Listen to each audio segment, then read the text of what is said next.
नमस्कार, मैं रचना शर्मा चढ़ती कला टाइम टीवी देख रहे सभी दर्शकों का स्वागत करती हूं। आप देख रहे हैं उत्तर प्रदेश के विशेष समाचार। दिल्ली से सटे उत्तर प्रदेश के नोएडा, गाजियाबाद के बाद कोरोना का प्रकोप अब लखनऊ, मेरठ और कानपुर में भी बढ़ने लगा है। पिछले 24 घंटे में राज्य में कोरोना के 193 नए मामले सामने आए हैं, जिन्हें मिलाकर कोविड के सक्रिय मरीजों की संख्या अब 1621 हो गई है। मुख्यमंत्री योगी आदित्यनाथ ने उच्च स्तरीय टीम 9 की बैठक में कहा कि ट्रैक, टेस्ट, ट्रीट और टीकाकरण की नीति के सफल क्रियान्वयन से प्रदेश में कोविड पर प्रभावी नियंत्रण बना हुआ है। वर्तमान में प्रदेश में कुल 1621 एक्टिव केस हैं। वर्तमान में 1556 लोग घर पर ही स्वास्थ्य लाभ प्राप्त कर रहे हैं। अप्रैल माह के बीच से एनसीआर व कुछ अन्य जिलों में केस बढ़ रहे हैं। पिछले 24 घंटे में पूरे यूपी में 193 नए केसों की पुष्टि हुई है, जिसमें गौतम बुद्ध नगर में 66, गाजियाबाद में 36, लखनऊ में 21, मेरठ में 18 और कानपुर नगर में 17 नए केस शामिल हैं। इसी अवधि में 159 लोग स्वस्थ भी हुए। जिन जिलों में केस अधिक मिल रहे हैं, वहाँ सार्वजनिक स्थानों पर फेस मास्क लगाया जाना अनिवार्य कर दिया गया है। टेस्ट की संख्या बढ़ाए जाने की जरूरत है। जिलों में सीक्वेंसिंग पर काम सतत जारी रखें। वहीं सीएम योगी ने कहा कि अब तक कोविड टीके की 31 करोड़ 50 लाख डोज लगाई जा चुकी हैं, जबकि 11 करोड़ 15 लाख से अधिक कोविड टेस्ट भी किए जा चुके हैं। 18 वर्ष से अधिक आयु की पूरी आबादी को टीके की कम से कम एक डोज लग चुकी है, जबकि 88.72% वयस्क लोगों को दोनों खुराकें मिल चुकी हैं। उत्तर प्रदेश में कड़े सुरक्षा इंतजामों के बीच पहले से तय 31,151 स्थानों पर मंगलवार को यानी कि कल ईद की नमाज अदा की जाएगी। सूत्रों ने बताया कि ईद का त्योहार कल पूरे हर्षोल्लास के साथ मनाया जाएगा।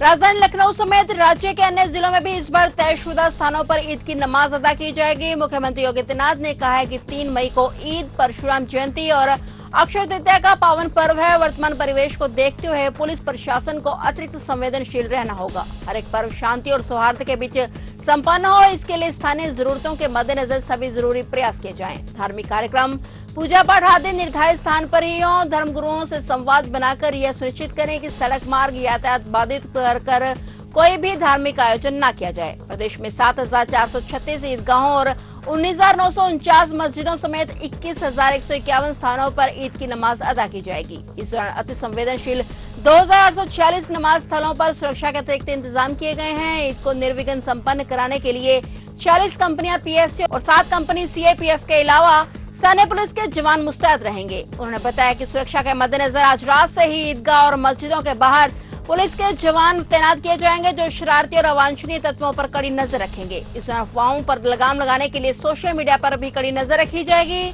ईद के मद्देनजर मुख्यमंत्री ने अधिकारियों को बिजली पानी के समुचित प्रबंध किए जाने के निर्देश दिए हैं।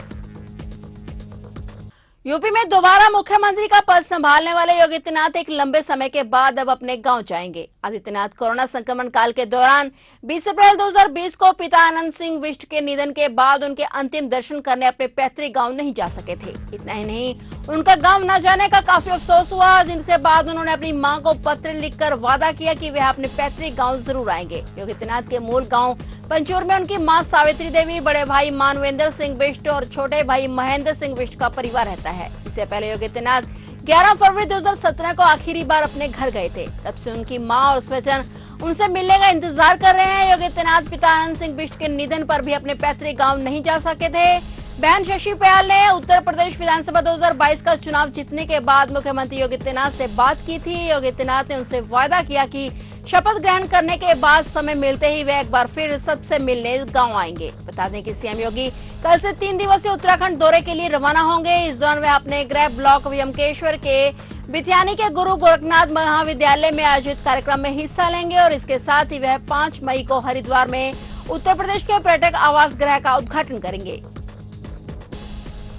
उत्तर प्रदेश में व्यापक बिजली संकट के बीच मुख्यमंत्री योगी आदित्यनाथ ने ऊर्जा क्षेत्र में व्यापक सुधार की जरूरत बताते हुए कहा है कि विभागीय मंत्री अपने महकमे की कार्यप्रणाली की गहन समीक्षा करके हर स्तर पर बदलाव के प्रयास करें। राज्य सरकार के एक प्रवक्ता ने बताया कि मुख्यमंत्री ने प्रदेश में निर्बाध बिजली आपूर्ति के संबंध में दिशा निर्देश देते हुए कहा है कि ऊर्जा क्षेत्र में सुधार की व्यापक आवश्यकता है। भविष्य की ऊर्जा जरूरतों के दृष्टिगत कार्य योजना तैयार किए जाए। विभागीय मंत्री द्वारा विभाग की कार्यप्रणाली की गहन समीक्षा करते हुए हर स्तर पर व्यापक बदलाव के प्रयास किए जाएं। उन्होंने कहा कि उपभोक्ताओं को बिजली का सही बिल समय पर मिले ओवर बिलिंग, फॉल्स बिलिंग और विलंब से बिल दिया जाना उपभोक्ताओं को परेशान करता है। इस व्यवस्था में सुधार के लिए बिलिंग और उसकी वसूली की क्षमता बढ़ाने के लिए ऊर्जा विभाग को ठोस कार्य योजना बनानी होगी। ग्रामीण इलाकों में विशेष प्रयास की जरूरत है। सीएम आदित्यनाथ ने प्रदेश के सभी 75 जिलों में रोस्टर के अनुरूप बिजली आपूर्ति सुनिश्चित करने के निर्देश देते हुए कहा है कि केंद्र सरकार की ओर से हर संभव मदद मिल रही है। उन्होंने कहा कि खदानों से बिजली घरों तक कोयले की ढुलाई के लिए रेल के साथ साथ सड़क मार्गों का भी प्रयोग किया जाए। गौरतलब है कि उत्तर प्रदेश में बिजली का संकट बना हुआ है। इसके परिणाम स्वरूप राज्य के खासकर गांवों और कस्बों में 4 से 5 घंटे की अतिरिक्त कटौती की जा रही है।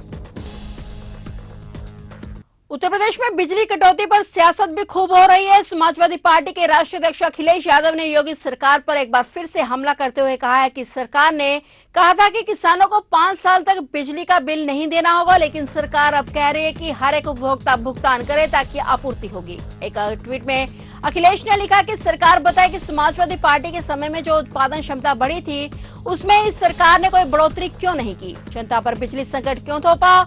सपा प्रमुख ने दूसरे ट्वीट में लिखा कि उत्तर प्रदेश की भाजपा सरकार अगर सच में बेकारी से जूझ रही जनता के साथ है तो उसे कोरोना काल में 1 अप्रैल 2020 से 31 मार्च 2022 तक के बकाया बिजली बिल माफ करने चाहिए। अखिलेश ने कहा कि गरीबों की सरकार से खास अपेक्षा है क्योंकि उनकी कमाई नहीं हुई है और वरिष्ठ नागरिकों की भी कोई कमाई नहीं हुई है क्योंकि ब्याज दर आधी रह गई है। गौरतलब है कि सीएम योगी आदित्यनाथ ने बिजली निगम के अधिकारियों और कर्मचारियों को बिजली कटौती बंद करने और रोस्टर के हिसाब से बिजली आपूर्ति सुनिश्चित करने के आदेश दिए हैं और दूसरी तरफ विपक्ष बिजली संकट पर लगातार सरकार को घेरने में लगा हुआ है।